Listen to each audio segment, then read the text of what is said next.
Last weekend I played in GP Indy, for a few rounds at least.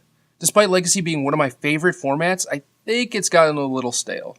I'm fine with all the new spins on decks and metagame shifts and everything, but I hate every single deck in the format. Most of it has to do with what I talked about last week. If you want to play control, you're better off playing aggro control. If you want to play aggro, you're better off playing aggro control. The format ends up looking like a bunch of fish decks, various combo decks, and bigger mid-range decks that hope to beat the fish decks even though they can't beat a submerge. Every single time you get matched up against a deck like Rug, you need to be able to fight through a wall of counterspells, mana denial, efficient threats, and potentially counterbalance out of the sideboard. It's too much to overcome for most decks. Legacy's gotten to the point where too many good, cheap spells exist, and it's like how Modern was with Zoo. Why play anything else when you can and probably should play Rug? Well, I didn't. I brought cards for Nick Fit, or Green Black Rock for those who don't keep up with terrible Legacy names, figuring I could audible into Rug if I needed to. After a few games against Rug, I realized I was winning nearly every game where I could kill Veteran Explorer early, and losing every single other game. If the Rock deck can't annihilate a deck like Rug, why was I playing it? I went from a red splash to blue, and cleaned up the number some, and it helped. I was still facing the same problem though, and decided not to play Veteran Explorers. Some other time perhaps. Late night on Friday, I sent AJ a text asking him what Blue-Red Delver was on a scale of 1 to 10.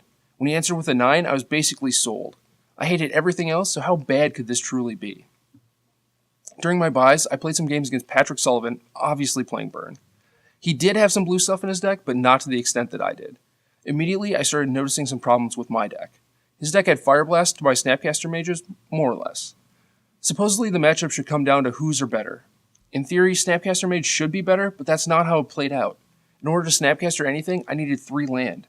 Then, if I wanted to fix my hand with a Brainstorm afterward, I would need to play a 4th land, whereas he never really needed to play a 4th land. The same was likely true of the Rug matchup. Because I didn't have Nimble Mongoose or Tarmogoyf, all my little guys died to burn spells. I had no way to recoup being down a card outside of Predict. I was losing the fast games and the long games. I barely gained anything from being blue-red instead of Rug, so I didn't like my deck very much.